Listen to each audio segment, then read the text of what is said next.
So to me right there, I knew at that moment that I was being deceived.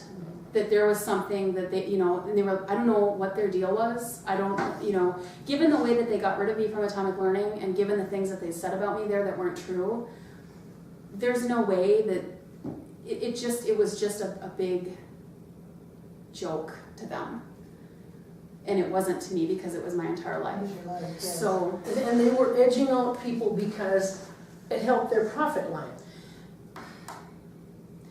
there's a couple reasons. Are you talking about Atomic Learning? Yeah. There's a couple reasons why Atomic Learning edged people out. And I'll tell you the reason they edged me out, which it took me years to realize. Because I had to piece this all together, given, it took me years to piece it all together.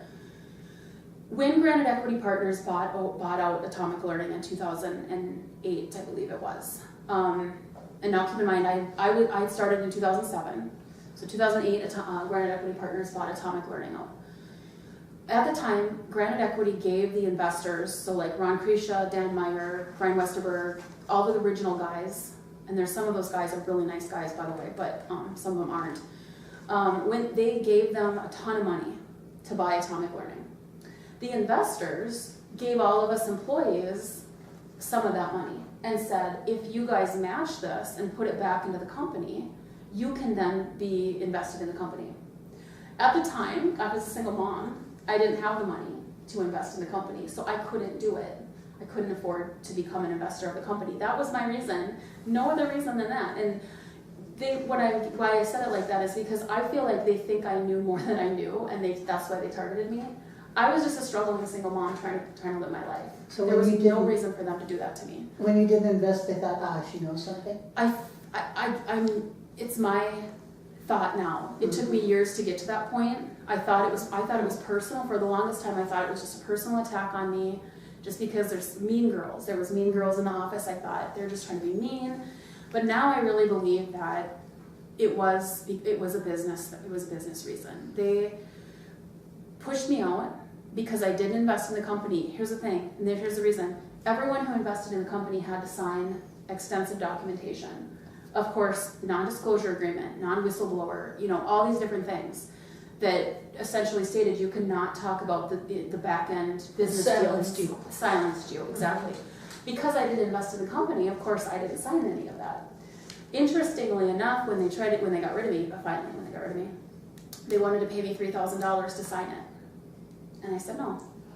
Interesting. And I didn't realize at the time, because I was 31 years old or something, 32, I had no idea about all of this stuff. So I didn't realize that me not signing that document was going to put me on their enemies list. And I realize that now, but it took me a long time to realize it.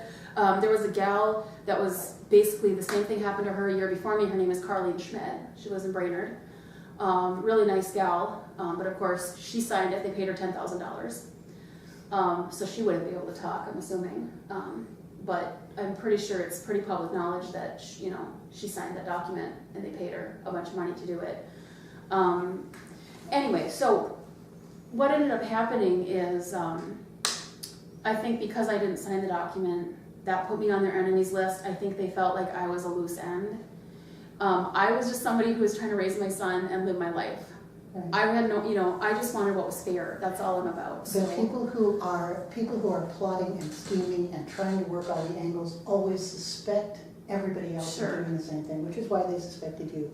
They figured she's got to have a plan. And how could I when I was a struggling single mom? So anyway, I don't know if that's. I'm guessing, years after, I'm guessing that's the real reason Ron Kresha contacted me 2 months after they let me go, is because he's looking at it from his point of view. Like, gosh, I've got all this money in Atomic Learning. I can't pull it out until June 2011. I need to keep her mouth shut. Mm-hmm. The only way I can do that is to keep her close and to stroke her ego and whatever I have to do. Right. And to tell her I understand her issues, yes, and I have issues, and make her feel yes, that the two of us are simpatico. Which worked. I thought he was a great guy. I thought, gosh, this guy's been through the same thing I've been through. They pushed him out of Atomic Learning. They stole his money. They treated him like crap, all these things. And then come to find out that wasn't the truth. So the whole reason behind me doing any work with him, doing anything with him, was solely based on something that was a complete lie. A personal. So when you trained this, was her name Schultz? Julie Schulte, Okay, it's Julie Schulte. yeah, Where's she from? Little Falls. I've heard that name Her before. husband, Not the Joe first one. Schulte, runs some big cats or I don't know, some equipment It's a store. business on the west side, Yeah, I it's a think. family business here in town. Right. And then there's another gal named Heidi Thielen who kind of came in and she pushed me out. They gave, he gave her my position after they pushed me out of Golden Shovel. So after you trained her, that's how they basically stole your intellectual property, your product. It wasn't just her. I mean, they had convinced me to do these like luncheons every Thursday or something where I basically go over one tool and then of course, but I had at the bottom of every document, do not distribute externally, and I made it very clear to them in emails that this was internal use only. It was not to be given to anyone else without my permission. Excuse me. And so that's partially how they got it. They also, Erin Bressois, who is the VP of Development, I think, or something at Golden Shovel Agency, had got me on the phone and wanted me to go over my 12-month process with him, which I did. But then after that, I started thinking to myself, after this thing would happen with Julie Schulte, where the atomic learning thing came into play, I'm like, something is not right here. I knew something was going on, I just didn't know what. And then after Erin suddenly wanted to get in on what my knowledge was and everything, I said to Ron, I had a conversation with Ron. I called him, I said, Ron, we talked about this before. I told you I was worried that Erin Bressois and Jeff Epley were going to steal my stuff, and you said, at the time Ron had told me that he worried about the same thing, and that the way that we could get around it was we could put powered by Golden Shovel Agency under everything, as opposed to Jeff and Brian at the time, or not Jeff and Brian, Jeff and Erin at the time were running another company called Fairlight Interactive. So it was like, at the time that Ron approached me, it was like Ron and Brian were the investors for Golden Shovel Agency, but Jeff and Erin had their own separate company called Fairlight Interactive. And what's Aaron's last name? Bressois. Is he from Little Falls? I believe he's from the cities. Okay. Yep. But I had been afraid, for a while that they were going to steal my stuff, and Ron kept assuring me, nope, they're not going to do, this is what we're going to do. I mean, he just made it, he assured me, of course, made me think that he was on my side, and as it turned out, he wasn't. I think one of the biggest companies that they ended up selling my product to, actually, now that I think of it, is a company in California. Anatolia Ubaldi is the president of that firm. I cannot remember for the life of me the name of that company. What type of a company is it? It's for economic development. I would consider them to be a competitor, but at that point, Anatolia was the guy's name, Anatolia. He was trying to get Erin Bressois to come over to his side, and so I believe that the company sort of joined forces so that they could create a bigger picture, bigger network, if you will. And part of that was my product. It was part of it. And I doubt that Anatolia Ubaldi had any idea who I was or that it was my product.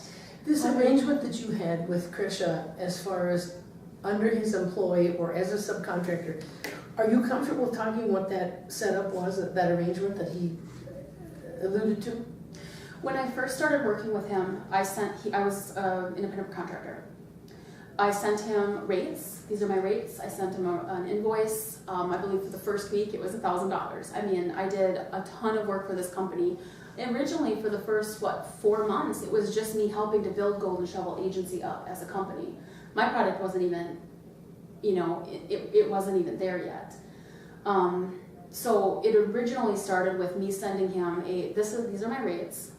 His response back to me was kind of like, oh my gosh, I have a $250 a week marketing budget. That's what he said to me. But next month, I'm going to bring you on, and I'm going to pay you $55,000. That was what it was originally when he contacted me. But you had nothing in writing about that? No contract or upcoming contract? There's no contract at all. No, there was emails from him, talking about how he was telling his other people that he was going to pay me. This was after the fact. Said he was going to pay me $50,000 a year and all this, but no, I mean, by by all accounts, I was just an independent contractor. And did you work out of your home, or did you come to his Golden Shovel location? I worked out of my home, and occasionally, like twice a month at the most, there was meetings. So we would either go to the St. Claude Library or sometimes in the Golden Shovel Agency office here in Little Falls that I would come to. So as an independent contractor, he didn't have to cover health insurance or pay Nothing. taxes or work comp or any of that stuff? He didn't even pay on a regular schedule. Sometimes he would like throw me some money here and there. And every time it was, next month I'm going to be able to bring you on as an employee and I'm going to pay you this. And then next month would come and it was, well, next month I'm going to be able to. And then it was in December, well, we're going to get the Northwest Kansas Regional Economic Development contract and then I'm going to be able to do that. And it never came to fruition. No, I want to just stop here and inject something for the public's knowledge.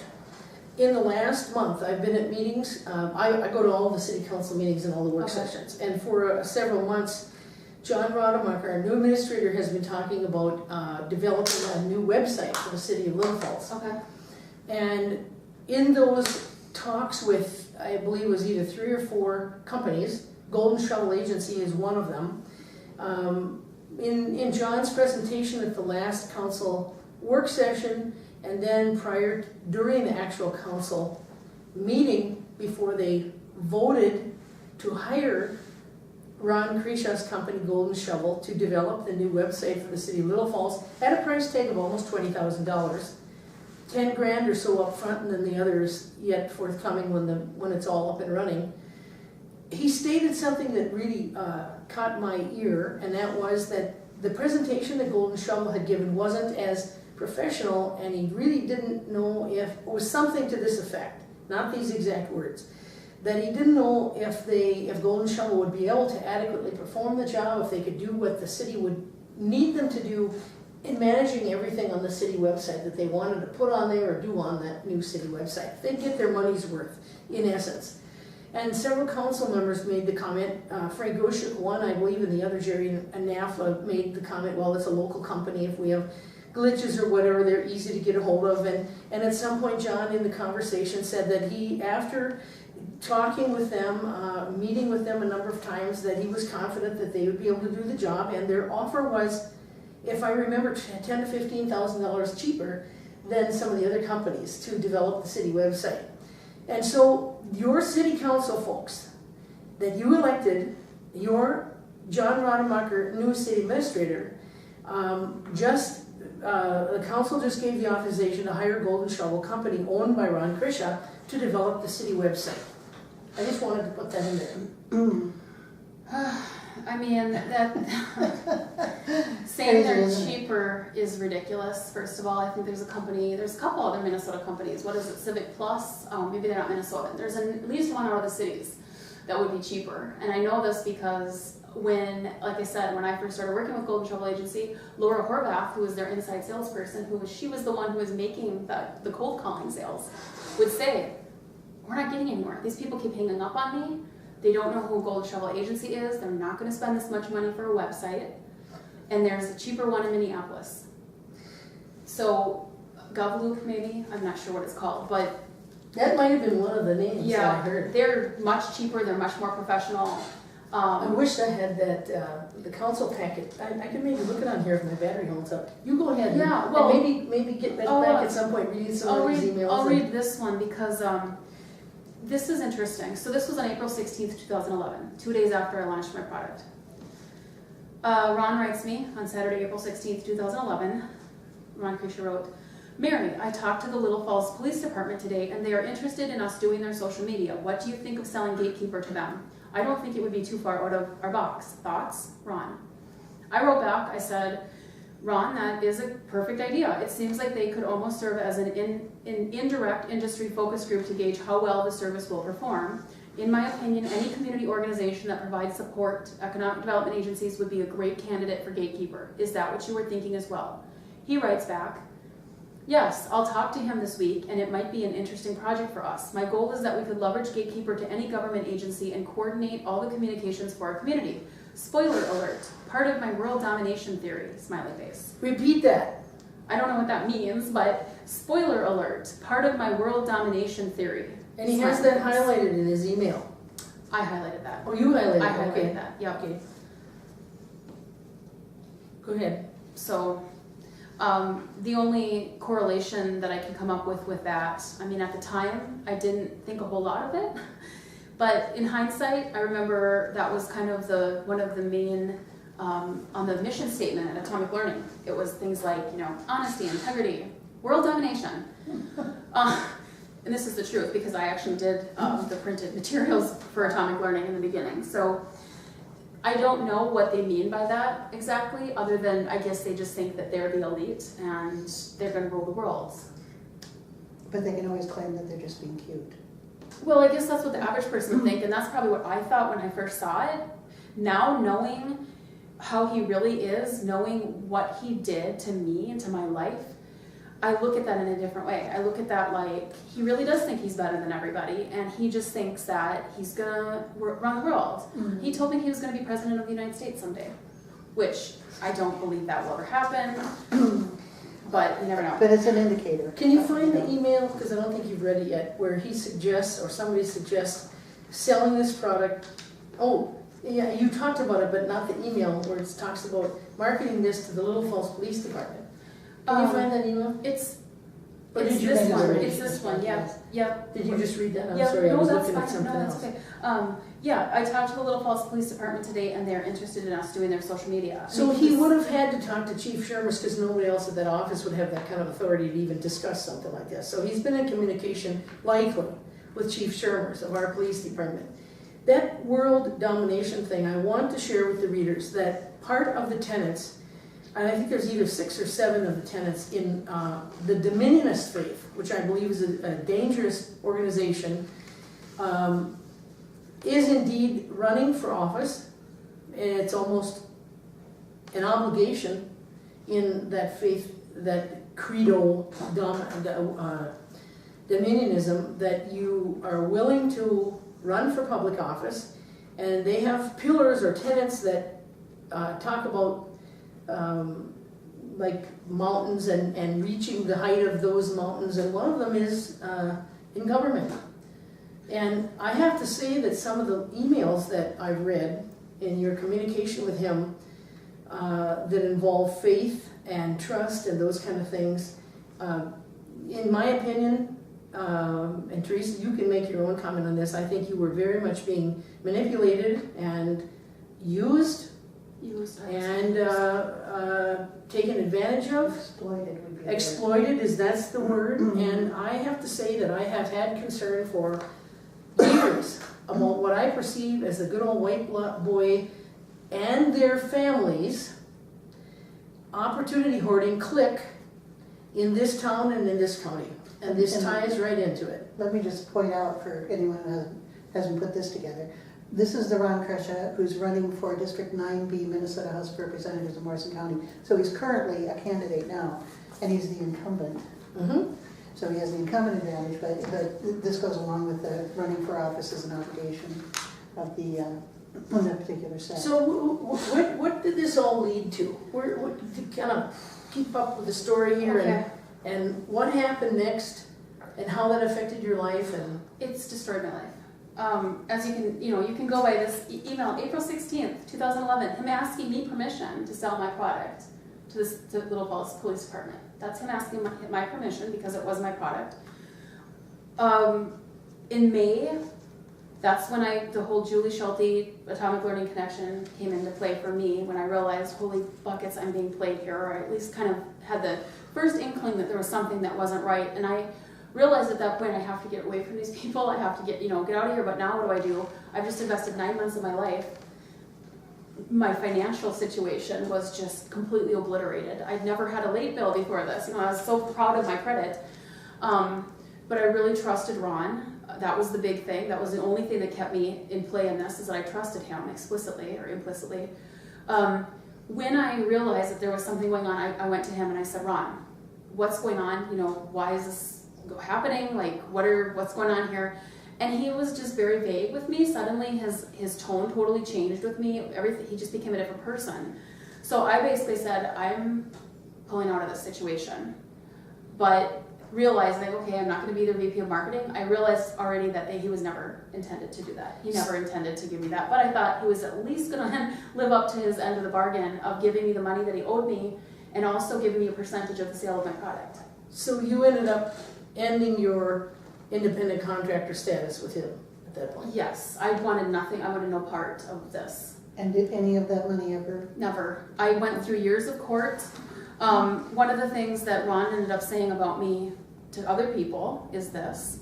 Now keep in mind, he's saying all these wonderful things about me, writing a recommendation about high integrity and everything, Exactly. which his business partner John Marshall did as well. That was the one thing, and Atomic Learning people did too. Lisa Barnett did.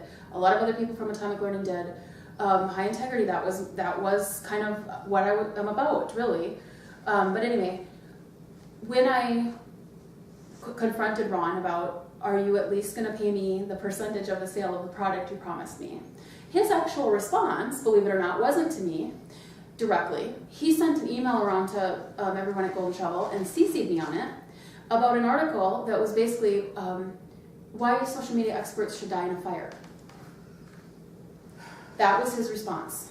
And I have an email where Aaron Bressois from Golden Shovel Agency wrote Ron back and said, Ron, are you aware that you copied Mary on this? Maybe you did it intentionally, but just to let you know, I have it actually in here somewhere. So it was intentional, but I didn't find that out till years later. When we went through discovery in court, I was able to find out some of the things that Ron was really saying about me behind the scenes. One of the other things that he said is, she is a quack and has proven so. I will squash her like a bug, so it is time to move on. In regards to the lawsuit. Nice guy. He did squash me like a bug. I ended up having to file bankruptcy. I ended up losing my home. I believe he blacklisted me for a long time. I believe that. Meaning it affected your I couldn't get it. employment. I couldn't get it. I mean, I had skills that were amazing, and they know it. And for whatever reason, I couldn't